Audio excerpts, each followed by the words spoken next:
So ayan mga idol, vlog lang natin tong 3 wheels e-bike na electric na pinagawa sa atin ng idol natin, yung kanyang bubong.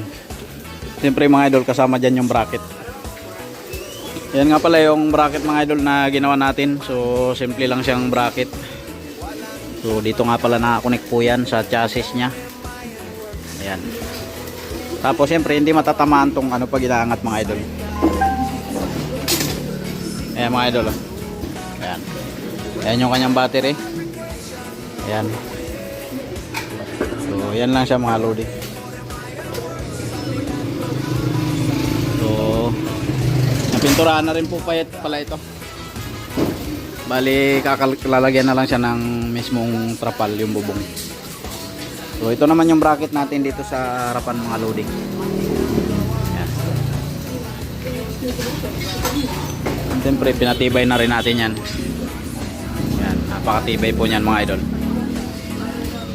Gauge 40 na pipe galvanized. So nilagyan din natin dito ng pinakapang patibay niya. Design na rin siyempre. Para pagka gustong lagyan ng idol natin dito ng trapal na nakikita yung harapan, pwedeng pwede po yan. Ayan. So mga mayroong ganitong mga electric na maliliit at gusto nyo palagyan ng bubong, pwedeng pwede po mga idol. Sa halagang 7,000 may bubong na at saka bracket.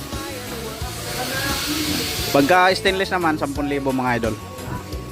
Stainless na yun lahat. Ito naman purong galvanized, 7,000 po yan. Pinakabubong ng e-bike saka bracket.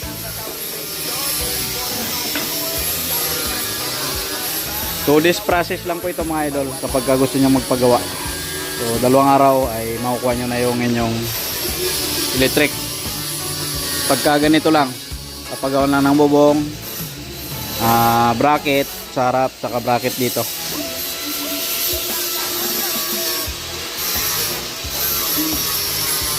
Ayan, katulad nito mga idol, 2 araw lang. Galvanized. Sa mga gusto pong magpagawa, halagang 7,000 mga idol. Yan yung itsura. Pagka gusto nyo mang lagyan ng trapal, pwedeng pwede po yan. Yan, lalagyan natin yan dito ng hook, paikot. Yan mga idol. Yan.